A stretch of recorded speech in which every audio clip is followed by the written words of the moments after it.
Thank you so much, everyone here. It's wonderful to be here. Anybody from Seattle? Wow, my colleague, you'll see, Mary Lou Finley, has been a longtime member of this organization. She's from Seattle, so I wanted to see if anyone was here. Well, thank you all for the invitation and to the panelists. And Olga, you're always amazing, and I appreciate your work so much. And Janet, I did some of my graduate work at Northeastern, so I really appreciate, and our CTPUs, we have a partnership with Northeastern. Yeah, but what I wanted to say is, you know, a lot of times I've read articles where everybody's trying to figure out why violence has gotten so bad. In Chicago, even increased from, you know, regular levels in the past couple of years, and no one could figure it out. And they've talked to the University of Chicago, and they've talked to all these people, and no one can ask Janet. Janet can figure out so thank you, Janet. Okay, so the Addie White Center for Nonviolence Training provides Kingian nonviolence training. This is Dr. King's philosophy and methodology for nonviolent conflict reconciliation. And we provide these services in schools and for community groups, for youth returning from the criminal justice system, and recently for little kids. And they really embrace the methodology. So I'll tell you a little bit of our story, and I'm going to try to really, this evening, give you a sense of what's on the minds and the hearts of the young people that we work with. So our story really starts here. So this is a picture of Dr. King in Chicago during the Chicago Freedom Movement in the Freedom Movement officially began in 1965. Dr. King arrives for residency. So he takes up residency on the west side of Chicago in 1966. And I like this picture because it shows his interest in young people. And Mary Lou was 19 at the time, and she was on Dr. King's staff. She had finished at Stanford University and wanted to come because she heard about the important work being done in Chicago. And she tells a story that the first night she was one of the people who helped to set up Dr. King's apartment. It was in a rundown building. He wanted to live among the people to showcase the problems of the community. And so they got mattresses, and the landlord, of course, spiffied up, you know, the place and painted a couple of days before Dr. King arrived. And when Mary Lou was on her way to the apartment, she called because it was really cold, and she wanted to make sure that they had enough blankets. And they said, yeah, we could use some more blankets, and also Dr. King would like some barbecue. You know, can you stop? Can you stop and get some barbecue? So she stopped and got the barbecue, and they were sitting in the apartment eating, and a young boy comes up 4 flights of stairs and knocks on the door, and they open it, and he's like, he said, I heard that Dr. King was here. And so the Dr. King comes up, and he said, are you really Dr. King? And Dr. King kind of chuckled, as Mary Lou tells it, and said, yes, I'm really Dr. King. And so he talked with them. And then he left, the boy left, and a few minutes later he came back with like 10 other boys. And he said, I tried to tell my buddies that you were Dr. King, but nobody believed me, so I had to bring them. So he sat there for a couple of hours and tried to interest them in joining the movement. Some of these boys were affiliated with street organizations, otherwise known as gangs. But Dr. King was very interested. He played pool with them in a pool hall. And so we wanted to tell this story. The theme of the Chicago Freedom Movement was to end slums. And Opa, you referred to how this was impacted your life. So moving forward, so this is our book. In our book, we have stories from movement veterans and from scholars but a lot of people, ordinary people who were part of the movement, that we wanted to tell their stories. And one of the stories I wanted to share with you, because it shows why it's so important to give young people skills to address the social problems that are affecting their lives, because it empowers them. And during the Chicago Freedom Movement, I'll go back to this one for a minute. During the Chicago Freedom Movement, there was an issue of lead poisoning in the housing developments. And so the students at Marshall High School learned about this. And they wanted to do something about it because kids were dying of lead. They were eating, the little kids especially, were eating the chips of paint off the walls. So they were trained in how to collect urine samples. So they went door to door, they wore white lab coats, they collected urine samples. They were taught by a physician how to use the dipstick to test the urine samples, and they found positives and saved lives. And that project became the foundation of the Chicago Department of Public Health's lead poisoning prevention project. And this was 16 and 17-year-olds at Marshall High School. So we tell that story to young people because they're not taught this in school. You know, they're not even taught about the Chicago Freedom Movement. So history is a very important part of our project. We decided to name our project after Addie Wyatt. Addie Wyatt was a minister and a civil rights and labor activist here in Chicago. She dedicated her entire career to labor and civil rights. She worked with Dr. King for a decade before he even came to Chicago, raising money and sending money to Southern campaigns. She was the first head of the female head of the United Packing House Workers, and female and African American head. So we wanted her story to stay alive, and we thought we would name our nonviolence work after her. History is a very important part of what we teach when we teach the nonviolent training, as I mentioned. This is Christopher Reed, who has written about Black Chicago. He's a noted scholar, and he comes to our trainings on occasion and teaches young people and adults about the history of Chicago. We were interviewing some students at the Al Raby High School here, and they kept bringing up history and how they're not taught their history. And they were kind of, really upset about it. And I wanted to know why. And they said, I said, why is it so important to you to know your history? And one young man, about 16, said, if I don't know my history, I don't know how to value myself. And I thought that was really profound for anyone, let alone a 16-year-old. And we put that website on our website. This is Mary Lou.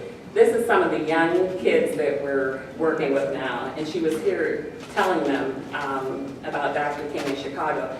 If you see the white paper at the back, we asked them, I can't really see it, but we asked them, I don't know if the lights can go down at all, but on one side of the paper, what's your community concern? And on the other side, it was name something that you like about your community. So, of course, I'll go back just so you can see that. So, of course, guns and, I can't sleep at night because of the firecrackers. And it's not, maybe a parent said, that the gunshots were firecrackers, but they're, going off frequently. And so young people, little kids, are having to deal with this. And they're often, because of these social factors that Janet and Olga referenced some of them too, have laid out, they're growing up in neighborhoods where they are often recruited to street organizations very young in life. So it's important to reach them early and give them something else to aspire to. On the like side, they were saying that they like that their community is protective of them. Like they talked about some adults are, protective of them, and that was important to them. This is Tiffany Childress. She started the very first PE and Nonviolence training program. She's a chemistry teacher at North Lawndale College Prep here on the west side. And there are a lot of street organizations in that area. And she was trained in PE and Nonviolence. She brought it back to her school, trained students. The approach is to train trainers so that we can begin to exponentially pass along the steps and principles. And here are two of her students who are now student trainers, D'Angelo and Crystal, and they have trained other students in their school in nonviolence. And when we talk about nonviolence, sometimes people think that Dr. King was a pacifist, but he said he is not I am not a pacifist, he said, yeah, but I believe in confronting injustices. I just believe in doing it in a nonviolent way. And sometimes that involves some suffering. And so it's hard. There are 6 principles of PE and nonviolence. Principle number 4, accept the suffering without retaliation for the sake of the cause to achieve a goal. So sometimes we get a lot of pushback, from young people. I'm not accepting suffering, But the more we work with them, they come to understand and they tell us the futility of retaliation. That retaliation doesn't get you anywhere. Somebody shoots somebody goes and shoots their brother, and then, it just keeps going back and forth. And so we need to be addressing the root causes of the social problems that are creating these conditions. I wanted to share the story. Yesterday, I was training with D'Angelo on the west side, and there were students, young people actually, who had just returned from the criminal justice system, an extraordinary group of people. And D'Angelo kind of pulled me to the side and said, I just wanted you to know I had a really hard day yesterday. And I said, what happened? And he said, my house was shot up. And and he said it twice, at 2 o'clock and at 5 o'clock. Everybody's okay in the family, thank God. But it was just extraordinary to me that happened, and his commitment to nonviolence. His testimony is that he comes from a family of people who were involved in gangs. And he decided to be the one to break the cycle. And how it's not an easy thing to do because he's surrounded by a lot of, influences. But he had Tiffany Childress, the teacher I showed you, as a role model. He had somebody to look up to and to show him a different way. And so young people in the room who had come back from the criminal justice system were talking about how awful it is, how the community and how dangerous and violent. A lot of times perpetrators of violence are also victims of violence. And they're victims of neglect. And they're victims of just the circumstances, that their families find themselves in.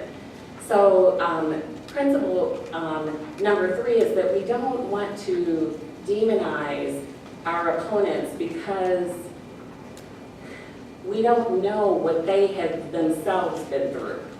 So it doesn't mean that we don't have to vote people out of office.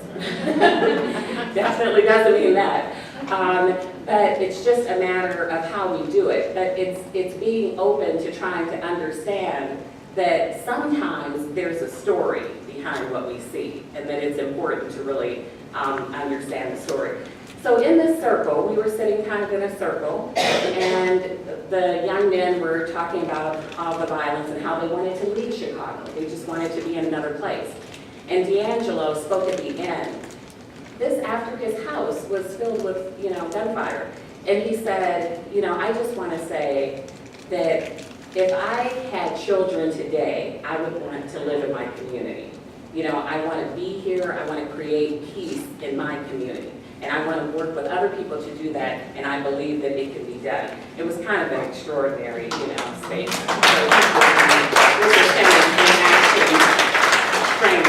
So we train all kinds of groups of people. This was at Rainbow Push. These are students preparing to go to historically black colleges. We deal with a lot of issues. If you see on the white paper, immigration, these young women are talking about immigration. We train students from different schools across traditional boundaries at the same time, so they can come to understand and have empathy for other people's problems. And sometimes they're surprised to learn that they share concern for the same problem.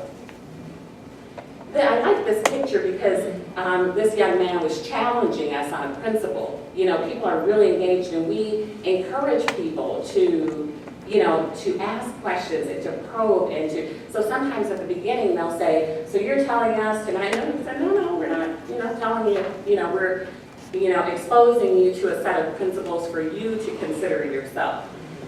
Here, these young women were talking about religious intolerance. And so that's another important issue that we deal with. I like this picture because they're all so attentive. It's a rigorous curriculum. It's not easy for adults, and certainly not easy for students. And so, you know, the young people are grappling with it. And everybody, the young people take this philosophy and methodology and use it in whatever way they feel will help to create peace in their environment. So these are students at a suburban, Glenbrook South, and they turned it into what they call the Butterfly Project, the butterfly being a symbol of immigration and a symbol of migration, and it's a symbol of the immigration movement. And these writings are how they interpreted the principles for their own lives. And these are some young people. There were a lot more that were there that day. But Kai on the right just became a trainer, and so now he's preparing to train freshmen. And this is at Evanston Township. These were the young men I was telling you about. If you look, the one in the center is in a wheelchair. So he told his story about how the streets claimed him, and when he needed protection, because often people will join street organizations for protection, that no one was there to help him, you know, only his family members. So this was a very important message for people, the students, the young people who were listening, which are all of the ones behind him, to hear. And this young man was part of that group. When as they learn a principle, because there are 6 principles, they're awarded one of these badges that I'm wearing that says principle number 1 or principle number 6 or principle. So each day they have to kind of defend, like you have to defend a thesis, they have to demonstrate that they understand the principle, they have to be able to interpret it, and then they get a tag. And when you have all 4, that means that you've learned the Kingian methodology. We work with a lot of different people. This is Make the Challenge, where State's Attorney Kim Fox was speaking. We try to be supportive of other organizations' projects, because we're all in this together and we have to support each other's work to improve outcomes in the community. And we work with spoken word artists, come to the trainings and work with the students. This is a woman who was in the music industry for a long time. She represented Janet Jackson and other people, and she comes in and works with young people around music in our trainings. We have intergenerational conversations, so people get to know each other across age brackets. We were at a library in an economically challenged area, and we were having an advanced training, and a little boy sticked his head in. He was about 9. And he kept coming back and sticking his head in because we had pizza and fruit, donut holes. And so we said, you can come in if you want. And so he came in and he had some food, and then he kind of sat down. He was like, what are you guys doing? And we said, oh, we're talking about how we can make peace in the community. And we said, you can stay if you want. And so he said, yeah, I'll stay. And then he got up after a little bit, and he comes back with his sister, Kayla. She's 11. And so she gets some food, and then she's looking around for something, and I said, oh, can I get something for you? And she's like, I need the booklet, you know, because we have book manuals that she was ready to, you know, she needed everything. And this is what she wrote. So she was taking copious notes during the whole thing. The notes at the top are kind of verbatim what we were teaching that day, but as she got to the bottom, that's all her words. And she's saying, you know, I think to address conflict, that, you know, they need to look at the backgrounds of the people because maybe they have issues with each other. And she said, I think that there needs to be therapists who work with, you know, she's 11, you know, and she's processing this, you know, therapists who work with both students to talk about the conflict. And, So we believe that an investment in nonviolence training at an early age is really important, and we believe in compulsory. There's been legislation for compulsory nonviolence education in schools, which has fallen flat, that we want to pick up the dust on. Maybe you guys will help us with that. But we're going to get what we invested, and we need to invest in nonviolence. Oh, sorry. Okay, we're fairly new. We'll be a year old next week. So we graduated our first group of trainers. These are adult trainers in addition to the youth. So now they're out training other people. And this is Mary Lou Finley, my colleague from Seattle.